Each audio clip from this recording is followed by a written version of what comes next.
પેઢી की પૂરી પ્રસ્તાવના એકવાર हम पढ़ जाते તો જ્યારે ભાગીદારી પેઢીનું કંપનીને વેચાણ યાની બેચ દેતે કરવામાં આવે ત્યારે પેઢીની લીધેલ મિલકતો પેઢી जो भी मिलकत लेती है તેમજ દેવામાં બદલામાં कंपनी જે रकम चुकवानो कबूल करे।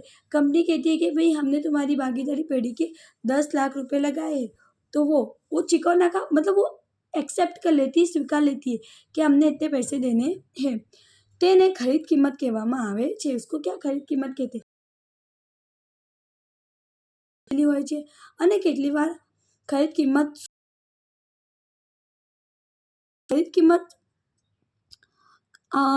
સામાન્ય રીતે ધંધાની ખરીદ કિંમત નોંધવા નીચે મુજબ બે પદ્ધતિ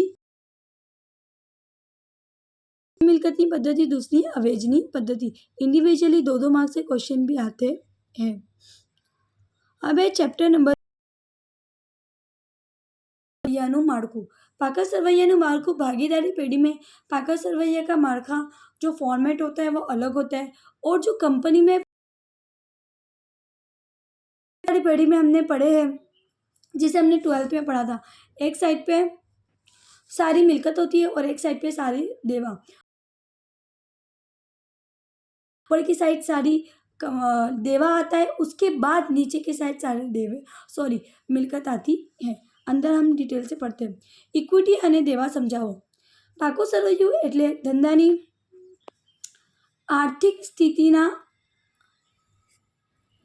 आरसी ते धंधाना हिसाबों परथी अमुक दिवसे धंधानी आर्थिक स्थिति दर्शावे छे। पाकू सरवैयु क्या होता है कि धंधा की आर्थिक स्थिति कैसी है। जैसे एक साइड होती है उसकी मिलकत और एक साइड होता है उसका देवा।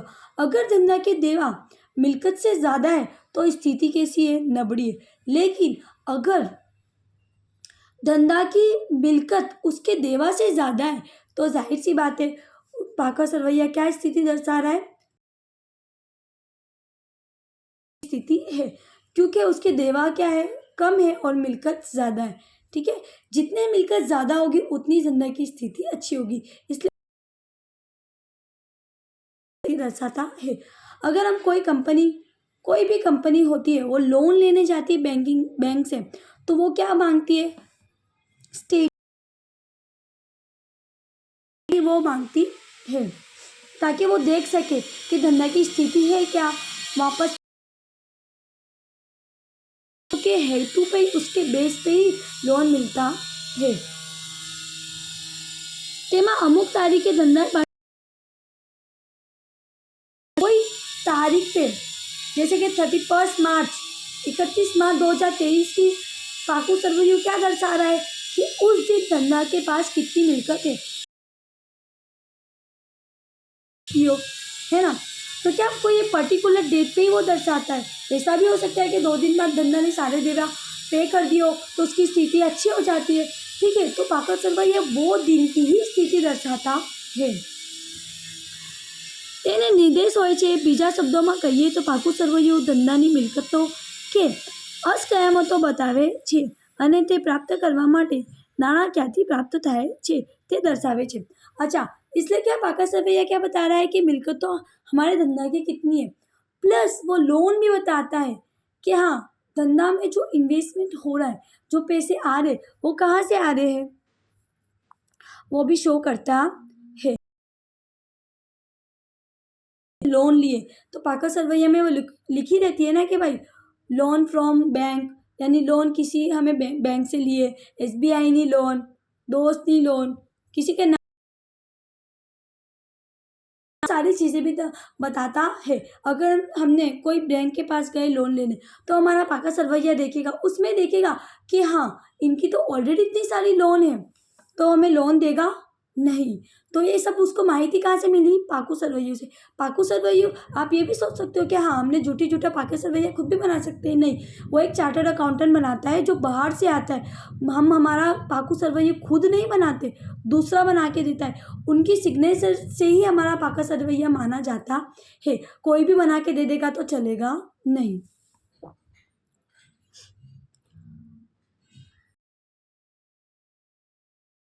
ધંધામાં લેણદારોને વક્તોવક્ત ધંધાની સદ્ધરતાનો ખ્યાલ આવે છે। લેણદાર जो पैसे जिनको हमें देने हैं, लैंडलॉर्ड यानी जो हमारे पास से पैसे ही लेगा, तो हमारा हर रोज़, हर दिन 6 मासिक का या साल भर का पाका सरवैया वो चेक करता रहेगा। क्यों? उनको पता चले कि भाई हम जो हमारा देवादार है, जो इंसान है, उनकी स्थिति तो है ना चुकाने की। वो चेक करने के लिए लैंडलॉर्ड क्या करेगा, वक्तों वक्त यानी बार बार धंधानी सद्धरता चेक करता रहेगा। ठीक है, तो पैराग्राफ एक बार पढ़ जाते। પાકું સરવૈયું એટલે ધંધાની આર્થિક સ્થિતિના આરસી તે ધંધાના હિસાબો પરથી અમુક દિવસે ધંધાની આર્થિક સ્થિતિ દર્શાવે છે। તેમાં અમુક તારીખે ધંધાના પાસે મિલકતો, દેવા અને મૂડી કેટલા છે તેનો નિર્દેશ કરે છે, યાની બતાતા હે। બીજા શબ્દોમાં કહીએ તો પાકું સરવૈયું ધંધાની મિલકતો કે અસ્કયામતો બતાવે છે। અસ્કયામતો यानी मालूम है, कोई कंपनी पे केस चल रहा है, जैसे कि लेटेस्ट न्यूज़ अभी अंबानी पे केस चल रहा है कि उन्होंने कोई ड्रगिस माल को पास किया है। अब उनका धंधा किस में आ गया, रिस्क में आ गया। चाहे तो सरकार उसको बंद भी कर सकती है, वो भी दर्शाता है। અને તે પ્રાપ્ત કરવા માટે નાણાં ક્યાંથી પ્રાપ્ત થાય છે, નાણાં कहाँ से उसको मिले, कितनी सारी उसने लोन ले लिए, वो सारी चीज़ें दर्शाएगा। પાકા સરવૈયા પરથી કંપનીના પોતાની મૂડીના જોખમમાં મૂડી છે, એટલે કે ધંધાના લેણદારો વખતોગત ધંધાની સદ્ધર। तो लेनदार क्या करेगा, बार बार पाका सरवैया को चेक करेगा, है ना। और पाका सरवैया क्या होता है, उसकी वेबसाइट पे अपलोड होता है। जैसे टाटा कंपनी का बैलेंस होगी, उसकी वेबसाइट पे अपलोड होगी। जितने भी उसके शेयर मार्केट होल्डर होंगे वो लोग बार बार चेक करते रहेंगे। हमने कितने लोगों को देखा है कि वो लोग बार बार फ़ोन में देखते रहते हैं, रेड लाइन, ग्रीन कलर का सिंबल, रेड कलर का सिंबल, वो सब पाका सरवैया की माहिती होती है। ठीक है, अब क्वेश्चन नंबर 2, पाकू सरवैयू बनावाना हेतुओं समझाओ। पाका सरवैया हम क्यों बनाते हैं, उसका हेतु क्या है। फर्स्ट, संबंधित पक्षकारों ने जरूरती माहिती आपी। संबंधित पक्षकार यानी संबंध धराते हैं हमारे कंपनी से। कौन कौन, सरकार, न्यूज़ होल्डर, लेनदार, देवादार, ग्राहकों, ये सब लोग हमारी बैलेंस शीट है। शेयर होल्डरों तथा भावी रोकाणकारों माटे, शेयर होल्डर यानी शेयर मार्केट वाले, जो छोटे मोटे इंसान होते हैं, वो लोग क्या करते हैं बेचारे, 1-2 शेयर या 10 शेयर खरीदते हैं। अब अगर पाका सरवैया कंपनी का अच्छा होगा वही वो लोग शेयर खरीदेंगे ना। अगर पाका सरवैया खराब होगा तो वो लोग शेयर थोड़ी ना करेंगे, वो लोग को पता चल जाएगा भाई ये कंपनी तो ऐसे ही डूबी पड़ी है। भावी रोकाणकारों, भविष्य के रोकाणकार, भविष्य में जो भी रोकाणकार बनने वाले होगी वो। लेनदान क्या करते, वक्तों वक्त चेक करते रहते, उनको भी माहिती देता है। संचालकों ने माहिती पूरी पाड़वा। संचालकों यानी सीईओ, सीएफओ, उच्च अधिकारी होते, वो लोग भी पाका सरवैया का रिव्यू लेते हैं। रिव्यू यानी एक बार पूरा देख जाते हैं। सरकारी नियम पाका सरवैया को बहुत अटैच करती है। जैसे कि हमारे पास एक कि बेनाम वाली संपत्ति तुम रखो मत, उनको हमारे सुपुर्द कर दो, यानी हमको दे दो, वो तुम्हारी नहीं होगी। बेनामी संपत्ति उसको कहते हैं जिसका कोई भी मालिक नहीं होता। तो सरकारी नियम उससे क्या हो गया, अपोजिट हो गया। और सरकार ने वो तुम्हारी बैलेंस शीट देखी, उसमें देखा कि एक संपत्ति है जो बेनामी है, तो उसको हड़प लेगी। ये सबको अलग अलग धारा लगती है। कोई कंपनी प्रोडक्ट बना रही है, लाइक केमिस्ट्री की दवाई बना रही है, तो उस पर क्या धारा लगती है कि वो कोई भी खुद का सामान बाहर खुद बेच सकती नहीं है, उसके लिए उनको लाइसेंस लाना पड़ेगा, वो धारा का पालन करना। इनकम टैक्स ना हेतु माटे, अब कोई भी कंपनी को खुद का इनकम टैक्स साल भर पे करना होता है। वो कैसे जानेंगे, अगर हमने नफ़ा कमाया होगा तो वो नफ़ा पाका सरवैया में शो करता है। ठीक है, मूड़ी के बाद चोखो नफो हम लिखते हैं ना, वो अब वो जो हमारा नफ़ा होगा, जो हमारा प्रॉफिट होगा, उसका डायरेक्ट इनकम टैक्स डिपार्टमेंट उसको शो करके खुद इनकम टैक्स डिपार्टमेंट इनकम का पूरा टैक्स गिनेगी। और उसके लिए भी वो महत्वपूर्ण साबित हुआ। कर्मचारियों ने माहिती पूरी पाड़ी। कर्मचारी जो होते हैं, जो काम करते हैं, अब वो लोग पाका सरवैया देखेंगे तो पता चलेगा भाई ये कंपनी बहुत अच्छी है, यहाँ अगर हमारी जॉब लगी तो अच्छी बात है। वो देख के ही आएंगे ना हमारा पाका सरवैया, तो ही काम करने आएंगे। अगर हमको पता होगा यार इनका पाका सरवैया ऑलरेडी खराब है, वो लोग हमें क्या पगार देंगे जो खुद लॉस में चल रहे, तो हमारे पास कर्मचारी नहीं आएंगे। ग्राहकों और समाज, ग्राहक भी पाका सरवैया चेक कर सकते हैं। हम जो कंपनी के प्रोडक्ट यूज़ कर रहे हैं उस पर कोई काम कारीगरी तो नहीं चल रही है, कोई मतलब दावा तो नहीं चल रहा है, कोई केस तो नहीं चल रहा है।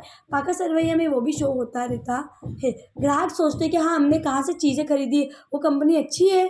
समाज यानी हमारे सामाजिक हेतु, अगर पाका सरवैया में हमने समाज के लिए कोई खर्चा किया हो तो हम वो भी लिखते हैं। अगर वो लिखा होगा तो समाज देखेगी तो उनके अंदर हमारे लिए अच्छी भावना पैदा होगी। ठीक है, तो एक बार पूरा हेतु पढ़ जाते हैं। संबंधित पक्षकारों ने जरूरी माहिती आपी, पहला। दूसरा, तीजो लेनदारों ने माहिती पूरी पाड़વું। चौथा, बैंक पासेथी लोन मेळववा। बैंक, मैंने पहले ही समझाया, बैंक पाका सरवैया के बेस पे ही हमें लोन देती है।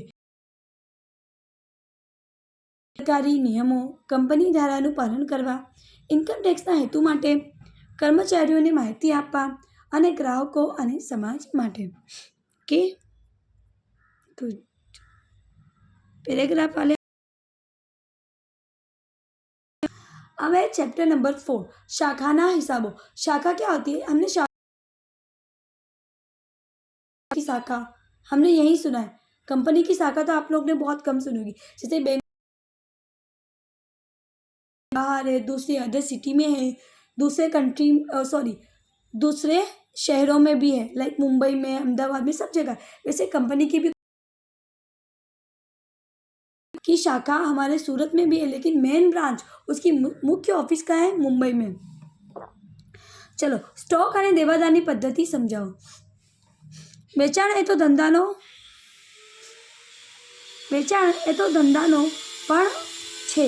વેચાણ એ તો ધંધાનો प्राण છે। वेचाण क्या? प्राण यानी जीव।